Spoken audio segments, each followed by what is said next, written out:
Hello everyone, and welcome to another Brownells Live Facebook event. I'm Steve Ostrem, and with me I have Rueben Aleckson from Vortex Optics today. And we're going to talk about Vortex products, we're going to talk optics in general, we're going to cover a lot of ground, so hang with us. And we're going to be live, so if you're watching us now, if you've got a question about optics or Vortex products, let us know right away. Rueben. Hey Steve. I am glad to have you here. I am one of your satisfied customers, so I'm excited and I've got a lot of questions for you. Oh, excellent. I've been watching your videos since I was just a young guy too, so it's a pleasure to be here with you. You mean like the last 2 years? Or? Oh, probably about 12, so. Oh my God. Well, great. Let me ask you this. Vortex is, for a lot of people, kind of new on the scene. It's not one of those names that go way back to World War II or whatever. Can you tell us just a little bit about Vortex and about what you do at Vortex? Oh yeah, absolutely. Vortex is a family-owned, veteran-owned company that was started actually back in 1986. Dan and Margie Hamilton, they started it, and primarily, you know, for about the first 15 years or so, it was focused more on like your observation optics, like spotting scopes and binoculars. Oh, okay. And then back in 2001, Vortex actually started and came out with our first rifle scopes back then. So goes all the way back to 1986, and here we are today, and making rifle scopes for long range shooting, for hunting, 3-gun, you name it. And you're still doing the binoculars and spotting scopes and all that? Yeah, absolutely. We have a full line of spotting scopes, range finders, binoculars, and even like monoculars and tripods. Okay, so good companions for the shooter, yeah, whether he be a hunter or a competitor. Absolutely. Wow. And then just my history is I'm a competitive shooter, so I shoot pistol and also shoot some 3-gun and do a little bit of hunting here in the Midwest. And so that's kind of what brought me to Vortex was you know an optic that was at a great price and backed by a good service and warranty. I'm sure you do a lot of rifle shooting with Vortex optics, so absolutely, you probably have tried about everything they offer. Yep. Wow. I see you brought some new stuff with you today. What do you want to talk about? What do you got here that's really cool and new? Well, absolutely. Today we brought the new products for 2017, and some of these new products are already rolling out and hitting dealers like Brownells here. And so we've got the Diamondback Tactical on the far right over there, the Strike Eagle 1-8, and then the new Viper PST series of scopes.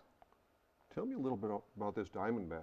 Now that's a 1-inch tube scope, I see. Yeah, so the Diamondback Tactical, you know, the Diamondback series of rifle scopes are a very popular series of scopes that we make, primarily kind of focused on the hunter. Right. You know, there's 3-9s and 4-12s and 2-7s. They're a very, very good scope at the price point. You know, the Diamondback rifle scopes have come in around that $200, $250 price point, and they're a 1-inch tube scope. So you know you've got a million options for rings and mounts on any type of gun that you want to put it on. Right. They're incredibly robust. The optical quality is in its best in its class, basically. So got some impressive looking adjustments on there for windage and elevation. Yeah. So now that you mention that, this is the tactical version of the Diamondback scope. They're offered in a 3-9 and a 4-12. And what makes it tactical, I guess, is the turrets and then the reticle that we offer.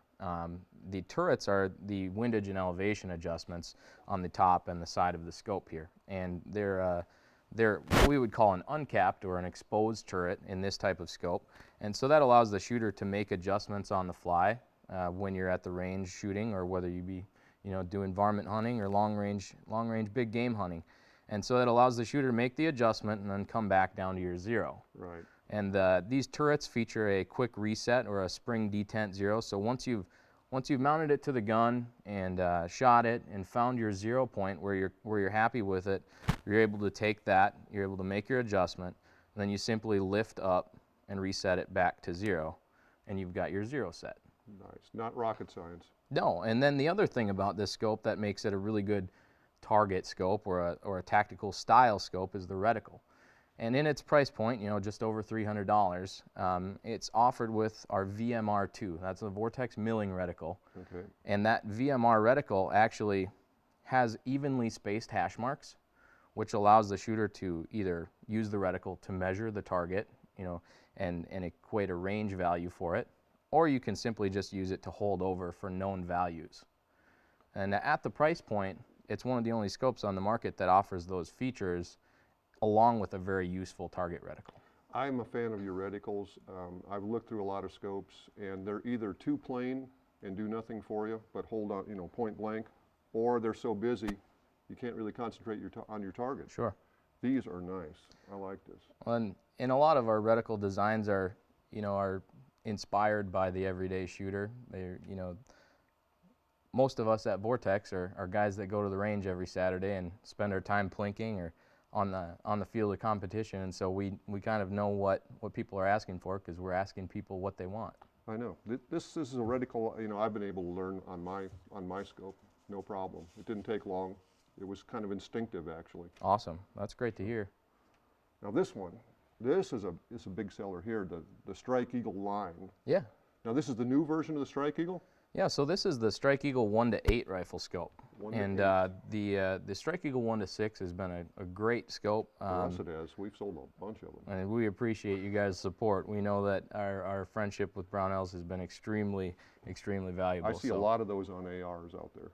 Awesome. Well, that's kind of what we intended it to be used for. The low power variable scopes are really useful on a AR-15 platform or any real semi-auto flat top platform, whatever you want to call it, because it gives the shooter the ability to use one power, to have that same type of that fast reflexive target shooting up close, and allows you to make quick target transitions and put shots on target fast. But then you've got the ability to zoom in on, on the older model 6 power, and on this model, of course, to 8 power. Even handier. These are built on a 30mm tube, which really enhances that field of view, the width of your field of view. Also gives you a little more elevation travel in the turrets to get you zeroed, no matter what you put it on. It's pretty versatile. I mean, short range or fairly long range, you can do a lot of good work with a scope like that. Yeah, I mean, I've done a lot of shooting with the AR platform in the in the sport of 3-gun, and I've been able to put shots on target at 800 yards with a 6 or 8 power scope, and they're not precise shots, but you're able to hit that steel plate every time. Yeah, yeah. But at shorter ranges, I mean, you could even hunt coyote with that thing if you wanted to. Oh, absolutely. Yeah. It's a great fur buster. And it's a compact sort of scope, so it's not going to be a huge honking scope on your AR. Yeah, and on the AR platform, these are usually used with like a cantilever type mount. Yeah. That gets the scope up to the right height, and it also gets you the right eye relief. So it'll put that scope in that perfect position for shooting on a flat top platform, which, as you know, you're not really usually able to use just a standard type of ring. No. Because otherwise it sets the scope too far back. Right. And so there's a lot of 30mm mount options in that cantilever type of mount, and they all seem to work really well. The Strike Eagles have been a really good scope for that AR shooter. I've even got one, like you mentioned, on a coyote rifle, and I know guys up in the Midwest have even used them on like a slug gun. So the Strike Eagles are incredibly durable too. So we've seen some pretty crazy stories with these things, and the durability has always been one of those things that we've never had to worry about. It's nice that you can put a quality optic like that and be into it for less than what you got in the gun for a change. Yep. Which sometimes it's the other way around. Yeah, and growing up, in the gun shop culture, we all heard, if you've got a rifle and you want to put a scope on it, you got to spend at least as much as you did on the gun, and that's kind of one of those things, to go back a little bit into Vortex's kind of motto, is we don't feel like that should necessarily have to happen. Well, I was a little skeptical when I bought my first Vortex. Mm-hmm. I thought, well, at this price, I'll give it a go. What the heck? And it exceeded every expectation I had in a rifle scope, as far as clarity, ease of use. Again, I love that reticle. It's just got enough lines in it to suit me perfectly. I feel very comfortable shooting that reticle. So that's the AR BDC-2 is the one that we put in this new 1-8.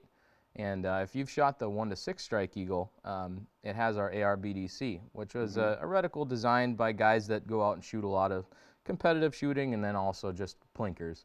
And the reticle allows you to use popular loads for your 5.56 or 223, and to zero at 50/200, however you want to look at it, and have those drop values out to 600 yards. And then what you would do is you've got now on the both reticles, they've got the halo around the Yeah. top, which allows you to pick up the target quick and put shots on target. And of course, it's an illuminated reticle, so you've got a red reticle to work with. Which is nice in low light, especially if you're hunting coyotes. Absolutely, in low light or competition settings, or even just shooting a target that's a black target, having a black reticle. You need that contrast. Yep. And then the ARBDC2 reticle actually has wind holds as well. So it's got the wind holds are going to be for 5 and 10 miles an hour at each corresponding distance with a 223, and then with a 308, the drop values are very similar out to about 600. But the wind values on the 308 work out to 7 miles per hour and 15 miles per hour. So you kind of just double it for 308. You can tell that these have been designed by people who use scopes a lot, because you don't hear a lot of people saying, I wish it had this or I wish it had that. It's usually right there. It's built in already. We try and put that into whatever products we bring to market. We do a lot of talking with customers and a lot of talking with dealers like yourself to see what your customers are asking for. Can you show us what the reticle looks like on this? We printed out one just to There's a little bit of clutter, but yeah, you've got that center dot, which is 1 MOA, and then you've got the hold marks below it. As you can see, they're going down. That'll be your 3, 4, 5, and 600 yard holds. And then these wind marks over here are actually going to be, like I said, your 5 and 10 mile an hour holds with a 223, and then your 7 and 15 mile an hour holds with a 308. Right, so if you can ignore all those dimensions and arrows that are on there, it's actually a fairly clean reticle. When you get all that stuff out of the way, it's very easy to look through and concentrate on your target without being distracted. And a 1 MOA dot doesn't generally really obstruct the target. Oh no. At 500 yards, it's still roughly 5 inches. Yep. So if you're shooting at a prairie dog, it might cover a little bit too much of the target, but you could even make it work. Now we got the big one, the big tactical, humongous scope. Well, that's the. This is what everybody looks at first, usually, when they see a pile of scopes. Yep. This is the one they go for. Tell us about this. Now, this is another version of a scope you Yeah, had so earlier. kind of one thing that got Vortex into the precision world, you could say, is our Viper PST line of scopes. And what the Viper PST scope did was it really brought a piece of glass to the everyday shooter and gave them the ability to dial for their corrections, for elevation, also windage, and it gives them a piece of glass that they could hit that kind of that magical 1,000-yard target. But it was also feature packed with the illuminated reticle. You could get it in first focal plane, and it did it under $1,000. Okay. And that's a big thing, because you're talking about a lot of these new rifles hitting the market. A couple come to mind. The Ruger precision rifle, or the some of the rifles from Savage or Tika, and they're rifles Now that we have out-of-the-box rifles that can actually use a scope like that. out-of-the-box Take advantage of it. rifles that let the everyday guy just hit that 1,000-yard target and even further. Great cartridges, with match ammo like 6.5 Creedmoor and 260 Remington, stuff like that, where guys are able to go out and do long-range shooting and they don't have to put their whole life savings into it. The last 5 years has been really good for the long range. It has been. People being able to get into it. It's been incredible. There's a lot of advancements in technology and products to hit the market that have made it really accessible for more people. Now, tell them how many pieces of glass are in this, because you told me before we started and I was amazed. Well, there could be in a precision rifle scope anywhere from, really anywhere from 9 to 20 lenses. Yeah. And in a scope like this with a very large zoom range, 5 to 25, so 5 on the low end, 25 on the high end, having a 30mm tube, and then being in the first focal plane, which we can talk about that a little bit later. A scope like this could have 15 to 20 lenses, and that's, a lot of people think there's an objective and there's an eyepiece, and somewhere floating in here there's a little bit of magic that makes a reticle appear. I thought there was one lens to turn it back right side up, and that's all I could, right. imagine. That might happen, 10 or 15 times within the scope. Wow. So they're very complex, and the design and engineering team at Vortex they're guys that it just, every time I go down and talk to them, it baffles me. When I go down to engineering, and that's got to be a complicated drawing. yeah, there's some, and there's probably a lot more to it than that. There's some pretty advanced software that they use, and then working with very good people in the glass world, able to put some pretty impressive stuff together. That's amazing. So to kind of speak to the Generation 2 PST, which is what we've got here today, the Generation 2 PST took a lot of the same features and quality of the Generation 1 and took input directly from customers like yourself and from people that write us directly, and we made some pretty significant changes while keeping that value proposition and of course the same warranty, but giving the shooter a little better product for the dollar. And one of the first things that I'll cover here is the new Zero system. The new turret system it features the RZR Zero Stop. Okay. And so if you're familiar with the older Generation 1 PST, they've got a shim system. And so what you would do is you would zero, then you would take the turret off, and then you would have to tighten a series of screws and put in shims to stop your turret from going past your intended zero mark. This features the Zero system from our Razor HD series of scopes. Very popular series. Which gives you that positive wall. It's not a mushy zero stop. Once you hit that wall, it's there. And so it's also got more elevation travel than the older PSTs by about 10%. And then that illumination knob on the older PSTs was over here. And so you controlled the illumination on the eyepiece. We were able to shorten up the eyepiece a little bit and put the illumination integrated with our parallax knob. I like this type of package a little better.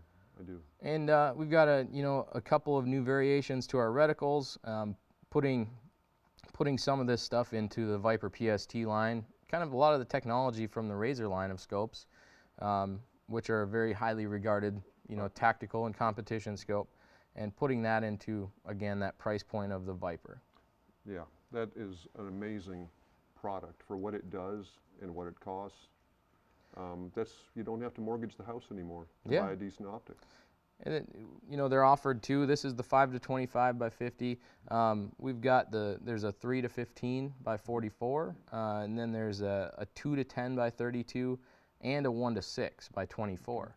So kind of like we were talking earlier, that Viper PST 1 to 4 was a great scope kind of previous to the Strike Eagle. Yes. And we took a lot of what people said about the Razor 1 to 6 and put that kind of in the Viper series of scopes. So we're able to get a lot of those features and benefits to the end user at a little bit better price. I'm just curious, a variable scope that goes up to 25 power like this one, what's the average customer looking to do with that? I mean, what kind of a customer goes for something with 25 power magnification? Well, I think a lot of times, the first thing that comes to mind is a long-range shooter. So it might be a hunter, but it might just be a target shooter as well. Might be a competition shooter.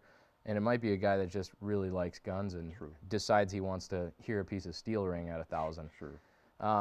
But, this series of scopes, it was designed and intended for that kind of that tactical application or, the professional user. But it's at that price point where a guy can afford it that just wants to go out and shoot. Sure. And this is a 30 millimeter tube scope, right? Yep. There's a lot of mounting options available for 30 millimeter tubes, and realistically, a lot of people are going to ask, why isn't it a 34? It also takes you, having some of these rifles that, let's just say you wanted to put this scope on a gun that you've had for a long time. And if you go to a larger tube diameter, a lot of times it really limits the mounts, and you might have to then go to a different base and rings, whereas this would allow you to use a lot of existing equipment. The mount people are still trying to catch up to the 34 millimeter craze. Yeah, it's, there's a lot of benefits if you can deal with the space that it takes, and oftentimes the weight. Speaking of sizes and space, objective lenses. Yeah. I see a lot of scopes that look like they have a bigger objective lens than they can ever really use. Yeah, so when you're looking at a scope and kind of to speak to choosing a rifle scope or selecting a piece of glass that'll work for you, you have to have an intended application, I think. Oftentimes you need to know what you're going to be using it for, and before somebody can really tell you what you should pick out and what you should buy, they need to know what you're using it for. So a lot of times you'll see these scopes that are 3.5 to 10 by 50. We make one of those, and a lot of times that scope is intended for shooting in the woods, and having that bigger objective lens will bring in more light through the system. So at dusk and dawn, you're Dusk much and better dawn off? type of shooting, you'll have a little better ability to resolve detail. Okay. You know, you might be able to pick up that antler that makes it a legal buck or something like that. But there's not really a need, as you can see on like the Strike Eagle, there's not a need for a huge objective lens on the Strike Eagle. And so when I would look at a scope like the 1 to 8 by 24, people would also look at, you know, a 3 to 9 by 40 and say, why do I need a 40 millimeter objective on this scope, but only a 24 on this scope? And oftentimes it really boils down to the application, you know.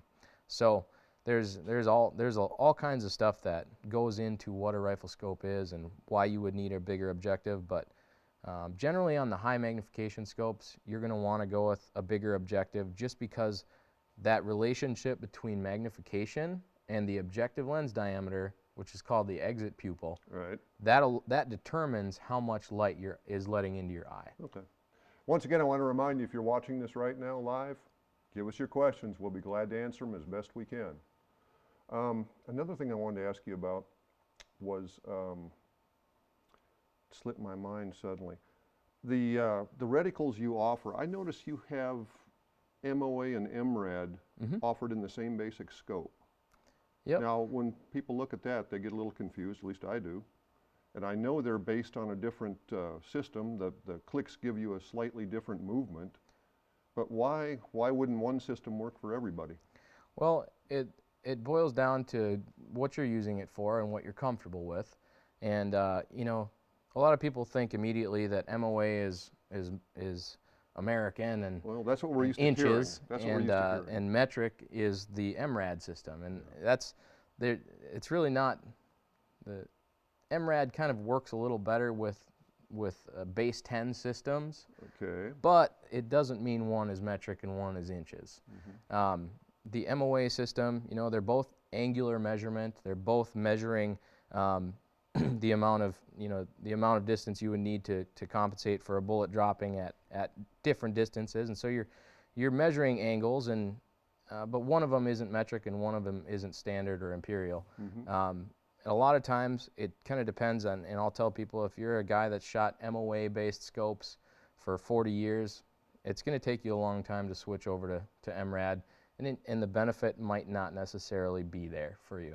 But if you're a guy that's getting into, let's just say, PRS, and you're going to a precision rifle match, and everybody that's a spotter at that match is using a reticle eyepiece on their spotting scope, and that's an MRAD or a mill-based spotter. Okay. And they're going to be calling out your corrections in mills. Yeah. You know, that's why you see a lot of those guys going to a mill or an MRAD. That would make it a big deal. And the other thing too is just, you know, at longer distances, I kind of explain it to people like the MOA system is like having a ruler that's a foot long, and the MRAD system is like having a ruler that's 3 feet long. It's, you know, they're roughly 3 and 3.6 inches per MRAD. And so if you were, you know, 100 yards away from a stop sign, and you gave one guy a ruler and the other guy a yardstick, and you told him to measure that distance, the guy with the yardstick is going to be able to do it 3 times faster than the guy with the ruler. Once he's practiced and gotten proficient with it. And so kind of that goes out to long range shooting. When you're using the MRAD system, you're using a bigger ruler. And so you'll see it, like, let's just take a 6.5 Creedmoor at 1,000 yards, you know, really popular load, you might have 25 to 30 MOA of drop. Whereas with the MRAD system, you might have 8 to 10 MRADs or mils of drop. So you're dealing with smaller numbers, but only because the system of measure is larger. Doesn't the military use MRAD also? They actually, it totally depends on who you're talking to and what kind of scope and what kind of system you're using. You know, a lot of the guys are still running MOA. Really popular scope was a fixed 10 power with actually had a mil dot reticle, but the turrets were in MOA. Okay. I've been neglecting our viewers. We got a few questions here I'd like to throw at you. Absolutely. Brian wants to know, is there an expected ship date for the PST Gen 2 line? Well, that's a good question, Brian. So the PST Gen 2s have actually just started shipping out from Vortex. Now, being the first shipments, they might be in limited quantities, but I know that Brownells has possibly begun getting to some of those shipments, and as well as other dealers as well. So look for those to start to increase in volume as the year goes on, but we are getting PST Gen 2s out. Yep, just check with us. We'll have them out as soon as we get them. Matthew wants to know, why is the Gen 2 PST almost half a pound heavier than the Gen 1? Well, that's a good question, Matthew. A lot of these features that go into the Gen 2 PST versus the Gen 1, like the RZR zero stop, that's a heavier component. It's a more robust turret system, which a lot of our customers portrayed to us and relayed information that they want a different turret system and something with a mechanical zero stop versus those shim stops. Now, the PST Gen 1 was a great scope because that zero stop system was actually a very lightweight system, and it allowed you to have a zero stop without really adding too much weight to the scope. The other thing is, it's new optical designs, completely new tubes, new magnifications. The old magnifications were 1 to 4, 2.5 to 10, 4 to 16, and 6 to 24. That's a 4-power erector system or a 4-power optical system. The new PST Gen 2s, they're actually a 5-power system, 5 to 25, 3 to 15, 2 to 10, and 1 to 6. And so you're seeing a little bit more of that weight come from a slightly more complex optical system, but some of the benefits, like we were mentioning before, more elevation travel, a positive mechanical zero stop, the illumination dial being built into the parallax, and then of course the upgraded optical quality on the Gen 2s. And I've seen a lot of initial reviews coming from users in the field that the Gen 2 PSTs have better edge clarity, they have better color resolution, and at higher magnifications. Okay. Brent has a related question. He wants to know if the Gen 1 PST is going to be discontinued. A lot of the Gen 1 PSTs have already been discontinued, but you'll continue to see those trickle out to dealers as well.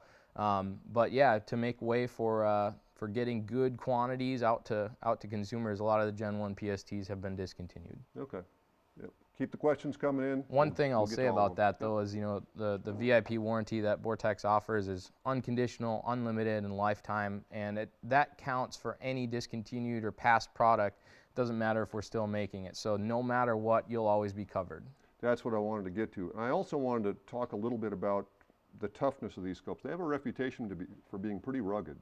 Yeah, a lot of that goes into, we know that our users are going to be real world users. They're going to be using stuff out in the field. It's going to get dropped. It's going to get, fall off the tailgate of the truck. It might get bumped at the range. We build our stuff, and to be completely honest with you, some of the weight on a scope does really add to the ruggedness and durability of it. So they're incredibly durable, especially when you look at something like the Diamondback Tactical, the Strike Eagle, the Viper line of scopes, and then of course the Razors. They're made to be used. They're not safe queens. Yeah, especially like a 3-gun scope, it's going to get beat up really bad. Yeah, if you look at how many times a year it gets thrown in a barrel and falls off in a gun case or whatever. Stand up to that. They do have to be very durable. So you guys do a lot of real world research and development to see what works, what doesn't, that type of thing. We do all of our own testing right at the facility, and it's done by shooters we put stuff through the test. Do you get to do some of that? Yeah, a little bit actually. That's kind of one of those things where that's tough work. It's hard, man. Going to the range is tough. And, especially when you have to go during a work day when you could be getting other stuff paid done. To shoot. So it's terrible. Once in a while I get that. But you put it through, do you put it through a regimented process? Do you have a step 1, 2, 3, if it'll take this, this, and this? Well, so what we do is we look at what type of scope it is. Yeah. And we like to see, with an idea like the Strike Eagle or the PST 1 to 6, we know a lot of those scopes are going to be incredibly abused, again, at a competition or whether it be a law enforcement guy using it. So that stuff, man, we do everything to see what we can get it to handle. And then, of course, the PST precision scopes and razor scopes, even down to the hunting scopes. I mean, one of those stories goes back to, we had a customer that said, he wanted to know if one of our Diamondback series and Crossfire series of rifle scopes could handle his slug gun. And so we said, well, let's call up our friends over at Hornady. And so I ordered, I think, 8 cases of slugs. That ought to do it. And we shot about about 300 Superformance slugs through one of our Diamondback rifle scopes, and I hope you took turns. That sounds painful. yeah, we did, and later on we found out that we shouldn't be shooting that many slugs because it can cause problems with your eyes apparently. But Yes. I think we were a lot worse off than the scope was, because at the end of the day it still held 0. Wow. So that's an example of some of the stuff that That's we pretty do. rugged. And of Pretty course, rugged. any of our customers, you know, we have a full staff of guys on at Vortex in Wisconsin. They're happy to take any questions on, hey, I want to know if this can handle this. Any one of the guys would be happy to probably more than happy to go to the range for a day and test something out to make sure it'll work. Okay. I got a good question from Trenton here. I'm not sure I understand it quite, but it says, what features do you lose going with the Razor LH over the HD Gen 2 besides tube diameter? That's a great question. You said Trenton? Trenton, yeah. Trenton, awesome question. So the Razor HDLH, HD standing for, you know, high density, and LH standing for light hunter. The HDLH scopes are actually built on that, with that same glass type for the Razor. So you're getting that ultimate edge clarity, that ultimate color resolution. The best lens Yes, available. the premium lenses, premium components, and then the tubes are incredibly rugged too. But they're built to be a sub 16 ounce rifle scope. Mm-hmm. So what do you lose? Technically, you're losing that zero stop turret system. You're getting a more simplistic turret system for zeroing. It's not You said that added a lot of weight, that zero Yep. stop. Yep, and so we can shave a lot of that weight. You're also getting an eyepiece that doesn't have this fast focus. It has an older style with a lock ring. Right. We save some weight there too, but you're getting that same Razor quality image, but you're kind of ditching some of those tactical or competition target features. Okay, And then they're down in a 1-inch tube instead of a 34 millimeter. sure. But you got that good glass. It makes all the It's difference. for the guy who wants to have the ultimate in hunting rifle scopes without going too heavy. If you're not going to be dialing your elevation, and they're very, very robust turret system, you could still dial, but Yeah. you would have to take the cap off to make your elevation or windage adjustment. But you're getting that optical quality is really what you're getting from the Razor. Okay. I got another good one from Carlos. He wants to know if you have any insight on the release of the new Huey red dot. Absolutely. So Carlos, we're working extremely hard to get those out. I would keep your eyes out. You know, as time goes on here in the next days and weeks, we should start to see those getting out to dealers. But we're also making sure that everything we do is just perfect before we ship it. We don't want you to get anything and potentially not be happy with it. So we're working extremely hard to get those. I would tell you that it's a very, very high priority here at Vortex to get those out. So. Okay. Take a deep breath, because DJ's got a great question here. Any recommendations for a long-range Vortex Viper for a 6.5 Creedmoor? Man, can we go there? Well, there's a lot of options for that exactly. one. It kind of depends. It goes to application. You know, what do you want to do with it? If it's a long-range hunting scope, we could go with a very popular scope that we make, our HSLR 6 to 24 by 50. That's a first focal plane. That one's got a very usable hunting reticle, but it's also in the first focal plane. Right. We could look at our Viper HST series, which take a lot of, you know, the Diamondback Tactical is very similar to the HST in that it's got that VMR1 reticle, Right. so it's a milling reticle, and they've also got the exposed turrets, but they don't have the weight from an illuminated system, so it's not an illuminated reticle, and it does have the old CRS zero stop, so it's not the new PST Gen 2 zero stop. Okay. But either of those would be a really great hunting scope if you're trying to keep it lightweight. And if you're not super concerned about lightweight, and not that it's overly heavy, but the PST Gen 2, the 3 to 15 for me is a great magnification range for a hunting scope. I like lower magnification, wider field of view, because Sure. oftentimes I find that I'm dialed down anyways. But the 5 to 25 would be a great one as well. Yeah, hard to go wrong there. Yeah, there's a lot of great options. I think just determine if you need that, you know, that RZR zero stop, and if you need an illuminated reticle. And, you know, if you don't need an illuminated reticle, if you don't need a zero stop, and if you don't need first focal plane, that HST is a really hard one to beat. Okay. There's another question here. Why do you not suggest max calibers for your scopes? Is there a max caliber? Well, I guess it kind of depends on, you know, really what scope you're talking about, but even our Crossfire 2 series of scopes are Magnum rated. And I can tell you because my shoulder is the one that usually gets punished. And but no, in all seriousness, even our entry-level Crossfire 2s and Diamondback scopes, all the way up to the Razor Gen 2s are Magnum rated. Usually, if you've got a scope that holds up well on a semi-auto with a bolt slamming back and forth, recoil isn't a big deal. Yeah, the front to back recoil isn't usually the biggest killer on a scope. You know, you might be surprised, but the side impact is usually what gets it. Right. And having a scope to work properly also really depends on you selecting a good set of rings and a good base, and using proper mounting techniques to get that scope on the gun. Let's talk a little bit about mounting a scope properly as far as not doing any damage to anything. Well, one of the biggest things, again, is to kind of select a good set of rings. You know, we make a few different sets of rings. We've got them on our website in our catalog. And again, a lot of it does go to being application based. So look at, is this going on my Rueben precision rifle, and I'm going to be shooting PRS matches? You know, take a look at our precision matched rings. Those are a ring that has the ultimate concentricity, so they're perfectly round. You know, the tolerances that we maintain on those are 0.0005 inches. So to even get a set of those rings that could potentially bind up a scope internally, you're going to be hard pressed to do that.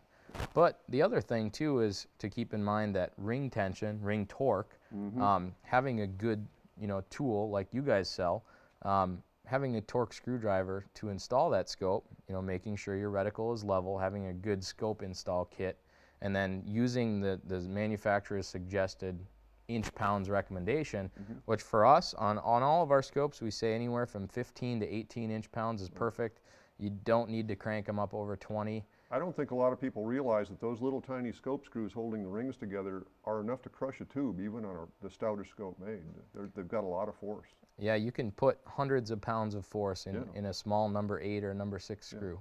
You wouldn't drive your car over the top of that ring, but yet you'd tighten it down to a similar force. Yep. You know?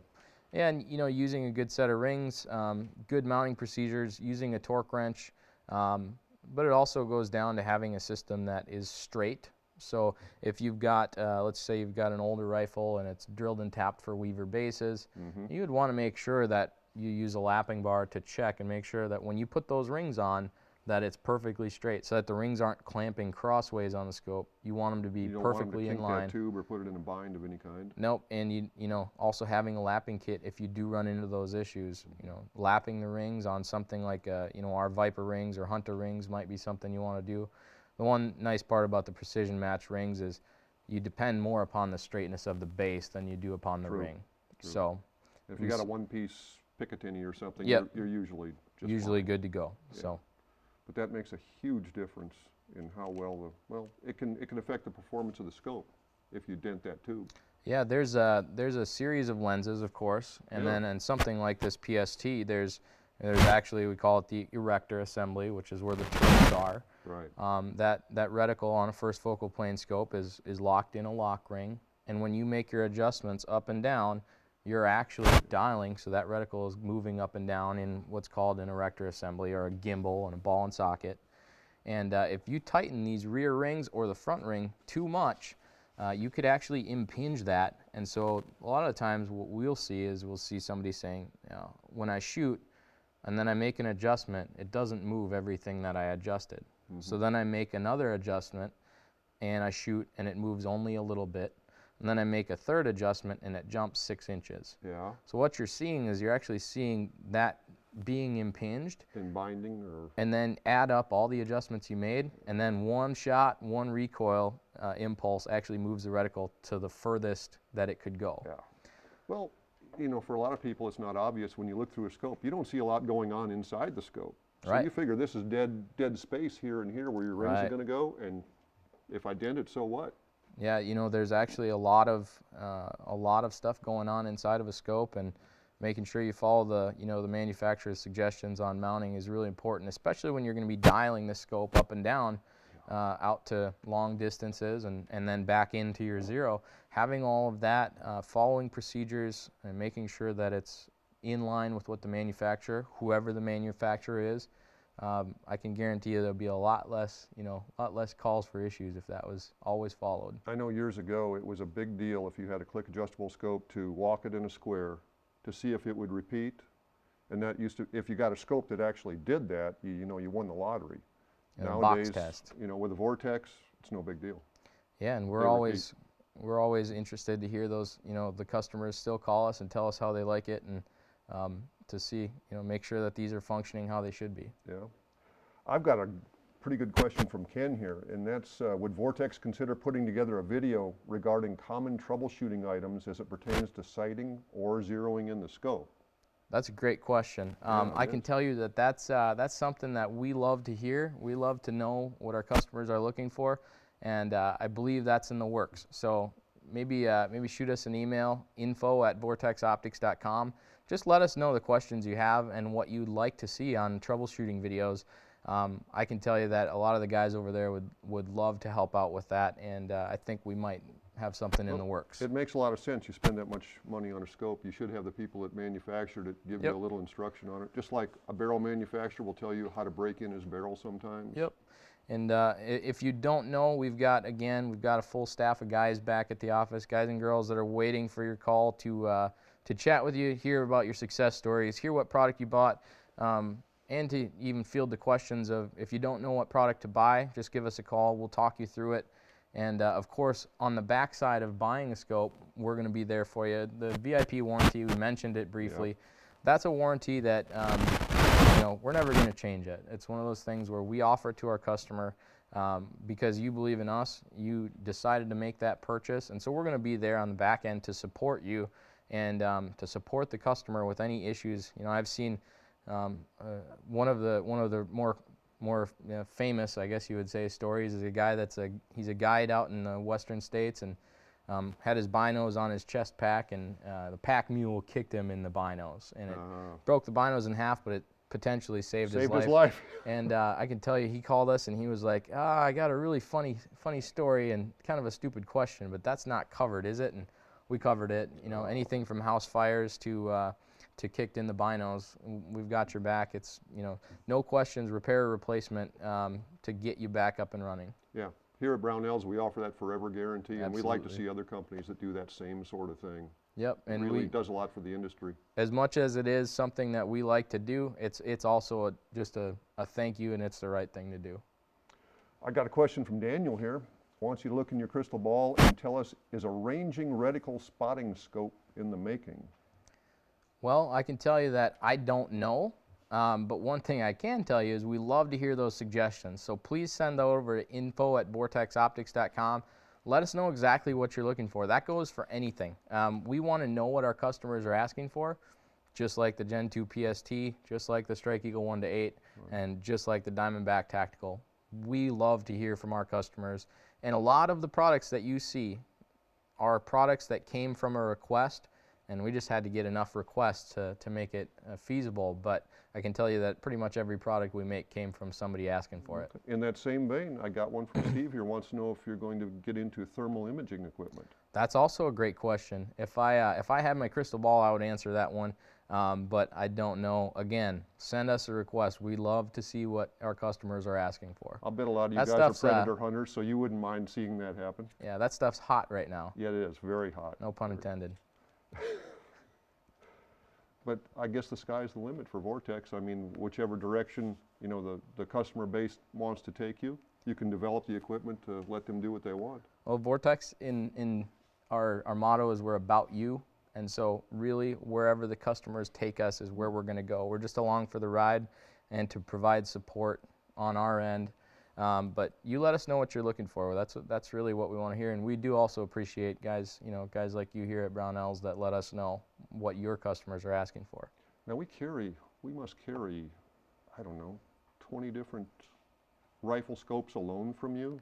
No, it's more than that. I think it's it would a lot more than that. Yeah, it could be 50 or 60. Yes, it could, because they're just in like 20 categories. Yep. And we have 2 types of reticles for some, and yep, absolutely. First focal plane and second focal plane. Oh, I wanted to ask you about that. Do I need a first focal plane scope? Well, so first focal plane, and to explain it, from the beginning actually. So a first focal plane scope means that the reticle is set in the first focal plane. Right. So you have different focal planes. You have the second and the first. a second focal plane reticle, when you zoom in, and something like the Diamondback Tactical or the Strike Eagle, when you zoom in, the reticle appears to stay the same size, but that target is actually growing and shrinking.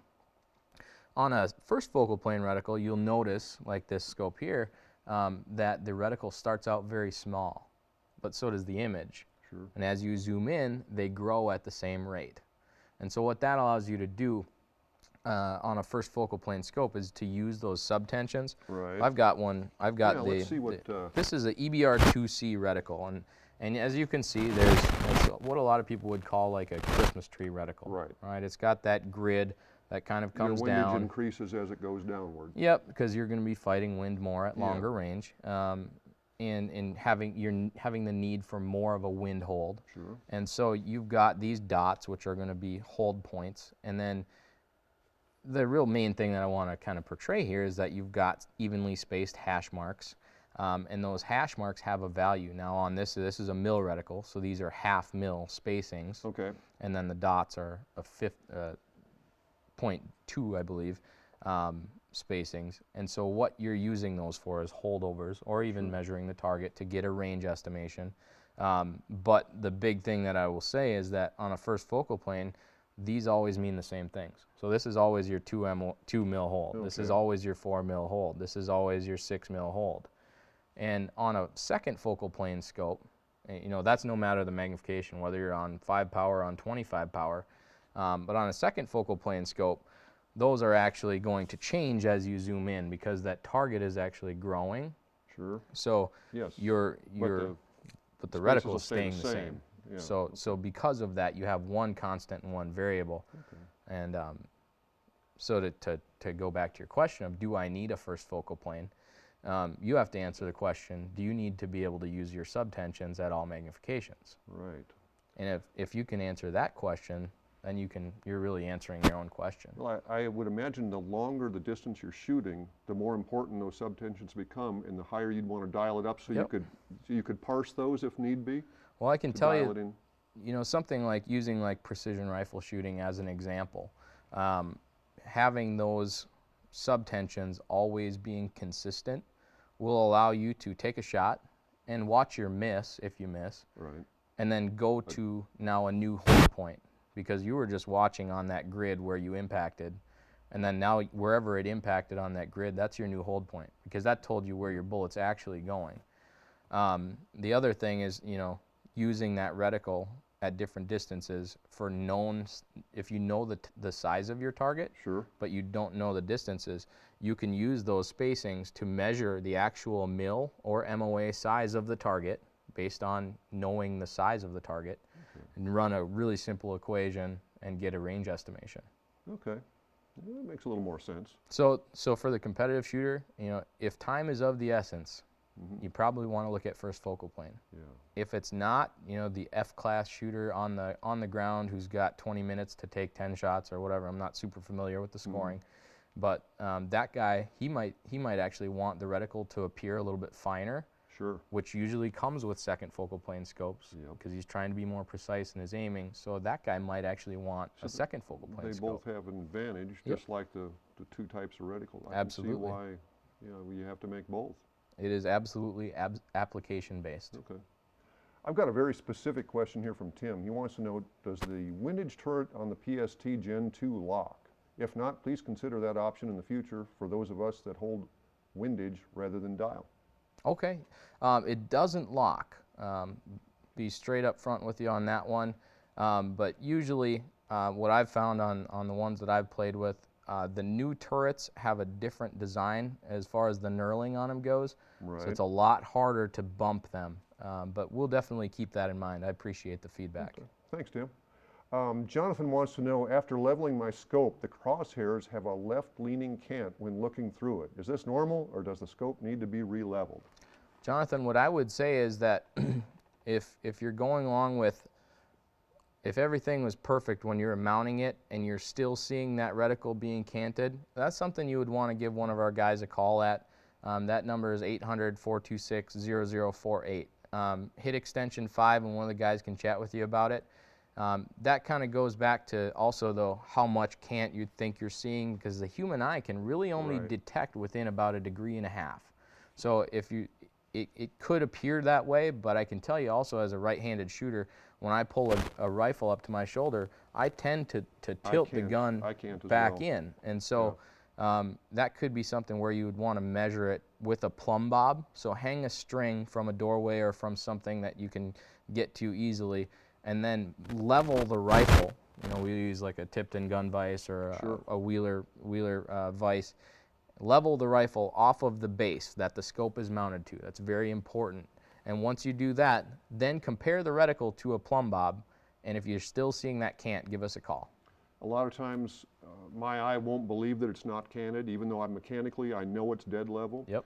So I'll put the gun in a vise and then back away and dial it where I can see the reticle still and see the outline of the receiver and convince my mind that it is actually level. Yep. And after that, I'm okay.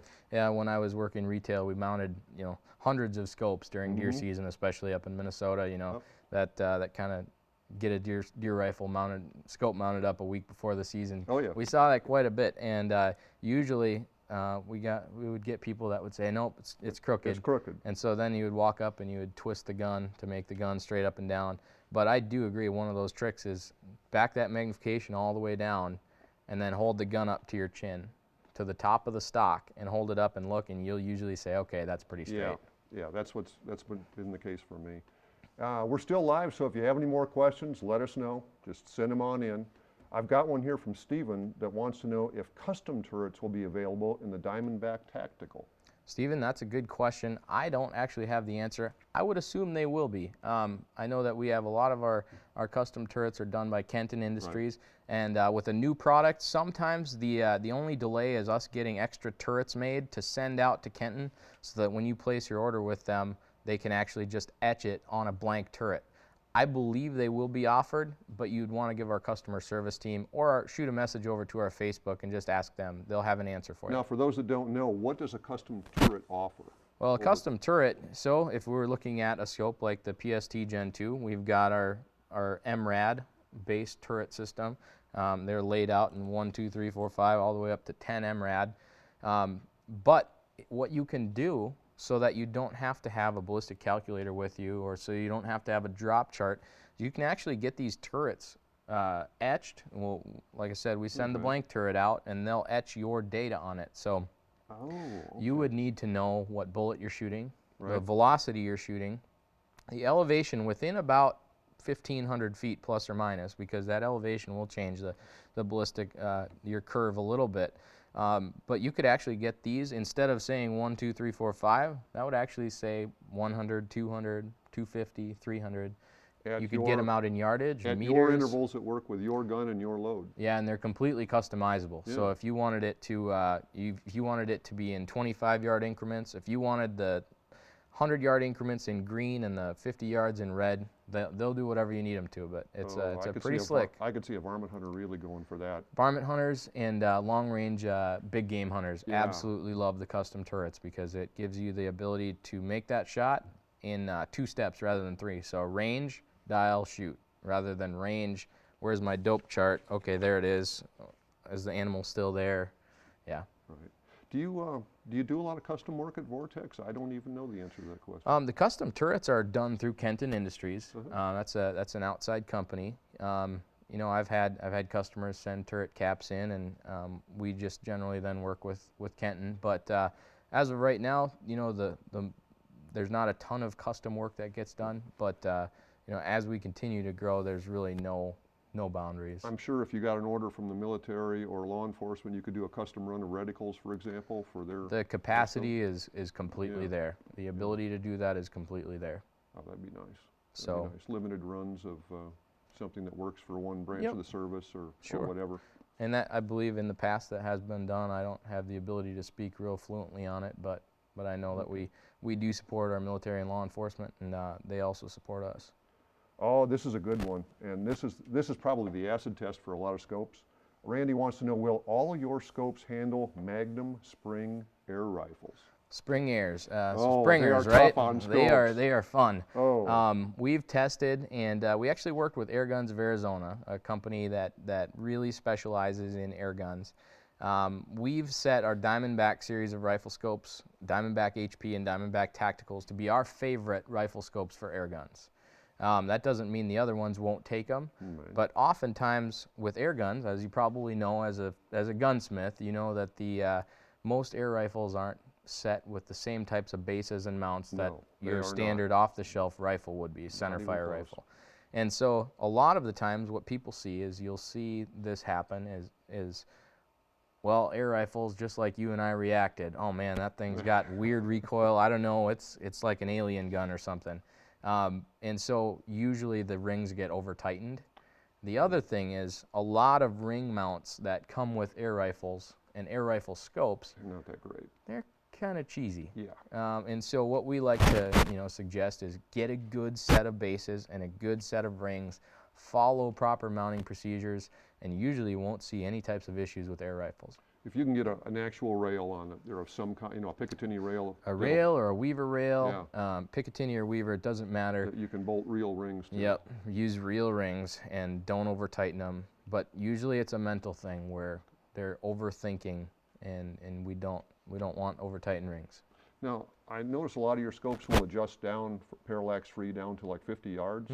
So there's no reason you couldn't have a really high quality tactical scope on your 22 if you wanted to. Absolutely. I've seen some really cool cool combos come out of our shop, especially a couple of the guys have the CZ 455s, I believe, and they've got our Razor 5-20s on them, and I've seen some pretty crazy shots made out to 400 yards. Coincidentally, Tom just asked, imagine how many 22 rifles are out there and how many of us would use a scope built just for the 22. Anything coming for 22 specifically? A lot of companies have their rimfire line. Yep. So rimfire line of, we do have a couple of different rimfire scopes. The Crossfire 2-7 is our most popular rimfire scope. It's a V-plex reticle. It has a 50-yard parallax. It's fixed at 50, and so your 100-yard parallax is what most big game hunting scopes are set at, unless it has the adjustable parallax. You're seeing basically the rimfire scopes have a 50-yard parallax, just because a lot of the times your shots are going to be taken under 100 yards, and oftentimes under 50. True. So we do have a couple of options for you. And look at any scope that has an adjustable parallax. So whether it be our Diamondback HP, our Viper HS, any of our scopes that have adjustable parallax, those could be easily used on a rimfire as well, because that parallax setting is usually what determines a rimfire scope. That makes me wonder, have you guys kicked around the idea of having a specific scope for like the 17 HMR where the elevation is graduated for that trajectory? So with that cartridge, we've actually found our dead hold BDC is our most popular reticle that we sell. That comes in a lot of our popular hunting rifles, like the Diamondback, the Crossfire, and the Vipers. We have that dead hold BDC, and if you're using a 17 HMR, you do a 50-yard zero with your center crosshair, and those elevation marks work out to be 100, 150, 200, Do they 250. really? Yep, a bunch of the guys in the office and a lot of our customers too have that set up, and that dead hold BDC works pretty well. I'm glad we touched on that. That's handy to know. Yep, absolutely. That is quite a cartridge, and there's a lot of good guns out there for it now that can actually use a decent optic. Absolutely. And touch them all. They're pretty darn accurate too. They are. For a fun 17, it's unbelievable what they'll do. Yep, that's a really good trainer, a really good little varmint gun. I've always been surprised of what it could do. That came out of nowhere, and the popularity surged at first, but it stayed steady after that, which I thought it was going to drop off into nothingness again. Yeah, a lot of times you see the availability of guns on the market. Sometimes the number of guns available for a cartridge kind of limit it. But man, there's a million of them out there for the 17. Wow. And that scope just dials right into it. That is so cool. Absolutely. Didn't you just find that out by accident? I think we had a customer call us and say, I don't know if you guys know this, but that's a gem for sure. Yeah, if you're a Vortex customer, give them feedback, man. They will use it. Yeah, we love to hear it, and we get a lot of stories as well. So, I've got a question from Levi here. Does the PST Gen 2 have the same internals and glass as the original design? No, so the PST Gen 2 is a completely new, redesigned optical system, and as kind of like we were talking before, glass is very complex, and the number of lenses. So even just going to a different magnification range, you can't just use the same spec'd out lenses. Okay. So it's a completely new system. Wow. So from the ground up, basically, just Yep. starting Yep. over. I mean the name and the look, even the look is different, but really what we're trying to get the customer is the best bang for the buck, and so the Gen 2 PSTs are going to be a sure performer. So do you have like a whole room full of engineers and designers Yeah, we coming have up with this stuff? Well, we have a full staff of engineers and product development guys right in Madison, Wisconsin. It must take quite a team to come out with something like that. Yeah, so I think we're just over 200 employees and Wow. in-house there. So I mean, you started out very small. yeah, very humble beginnings, and we don't plan on changing the way we operate. So Wow. thanks to our great customers, we're very happy to be able to offer the products we do. So you're looking pretty long term with all this stuff. Yeah, we don't intend to go anywhere. Yeah. Well, it's been a pleasure having you. Steve, This has thanks been again. great. We covered a lot Absolutely. of ground, and I got to say, I learned a lot about optics today. Well, excellent. It's been awesome to be down here at the Brownells facility. Thank you for having us. We appreciate the hospitality. Great. And we also appreciate you guys selling our product. Anytime, we're glad to have you here. I think I speak for a lot of shooters when I say as we grow older, we appreciate you guys more and more. All right, yeah, we'll have to get you shooting some of our glass. So thanks for coming by. And thank you Absolutely. for watching. And if you have any additional questions, post them. We'll still answer them. In the meantime, thanks for watching, and we'll see you at the next Facebook Live. Bye-bye.